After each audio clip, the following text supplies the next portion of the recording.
রশিদ, নীলফামারীতে শীতের তীব্রতা আজ কেমন দেখছেন এবং শৈত্যপ্রবাহের মতো পরিস্থিতি রয়েছে কিনা? ধন্যবাদ আয়শা। আমি যদি আপনাকে জানাই, গত কয়েকদিন ধরে নীলফামারীর যে আবহাওয়া একটু ভালো, তবে বিকাল গড়লেও আপনার সকাল পর্যন্ত পুরা ঘন কুয়াশা এবং শিশির বাতাস। ঘন কুয়াশার কারণে চাদরে ঢেকে যাচ্ছে জেলা। এই জেলায় আপনার 80% আপনার কৃষক। এরা সকাল থেকে আপনার 3:30টায় কাঠের কর্মে কাজ করে। তবে আপনাকে একটু বিষয় না জানলে নয়, আমাদের নীলফামারীতে বোরো আবাদ ইতিমধ্যে শুরু হয়েছে। এরা সঠিক সময়ের মতো নামতে পারে না, তার কারণ ঘন কুয়াশার কারণে তাদের হাত পা কোকড়া হয়ে যায়। এই কারণে চুক্তিভিত্তিক আমাদের নীলফামারী জেলাতেই কাজে নামছে কৃষকরা। তবে আপনাকে আরেকটা বিষয় জানিয়ে রাখি যে নীলফামারীতে যে আপনার যে 80% কৃষক, তারা এই সব সময় কৃষির উপরে নির্ভরশীল।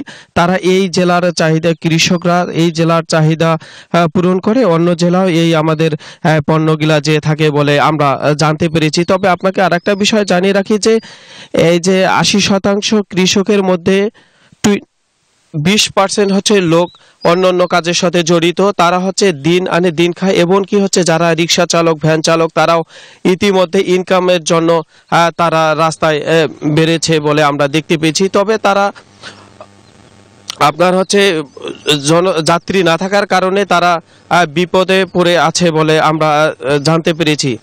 তাছাড়া 2-1 দিন ধরে আপনার নীলফামারী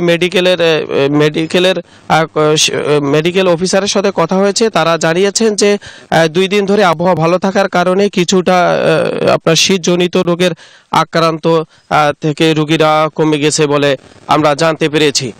এই ছিল নীলফামারী থেকে। আমি ফিরে যাচ্ছি চুয়াডাঙ্গায় আছে সহকর্মী জামান।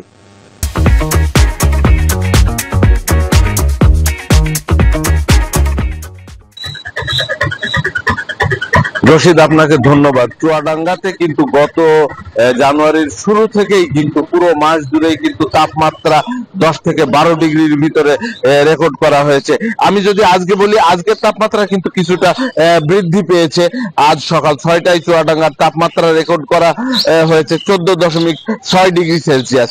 তো আমি আবহাওয়া অফিসের সাথে কথা বলেছি। আবহাওয়া অফিস যেটি বলছে যে আকাশে ঘন কুয়াশার কারণেই কিন্তু তাপমাত্রা অনেকটাই বেড়ে গিয়েছে, যেই কারণে শীতের তীব্রতা গত 1 সপ্তাহের চেয়ে কিছুটা কমে গিয়েছে। তবে উত্তরের যে হিমেল হাওয়া বইছে, এই হিমেল হাওয়ার কারণে কিন্তু শীত অনুভূত হচ্ছে। বিশেষ করে শ্রমজীবী খেটে খাওয়া মানুষ যারা আছে, তারা কিন্তু এই শীতের কারণে এক প্রকার দুর্ভোগে পড়ে যাচ্ছে। আমি রাস্তায় দেখেছি ভ্যান চালক, রিক্সা চালক যারা আছে, তারা যেটি বলছে যে এই শীতের কারণে কিন্তু তারা যাত্রীর সংখ্যা অনেকটাই কমে গিয়েছে। তারা যথাযথভাবে যাত্রী পাচ্ছেন না, ফলে তাদের আয় কিন্তু অনেকটাই কমে এসেছে। আমি সকালবেলা দেখেছি শ্রমজীবী মানুষরা কিন্তু গরম কাপড় পরে তাদের কাজে আত্মনিয়োগের চেষ্টা করেছে। তারা শহরে ছুটে আসছেন খুব ভোর থেকেই, যে নিজেদের কাজগুলো করার জন্য। তো আমি আবহাওয়া অফিসের সাথে কথা বলেছি। আবহাওয়া অফিস যেটি বলছে যে এই ঘন কুয়াশা আরো 2-1 দিন থাকতে পারে, তাপমাত্রা 2-1 দিন বেশি থাকবে। এই ছিল চুয়াডাঙ্গা থেকে আমার কাছে। ফিরছি স্টুডিওতে।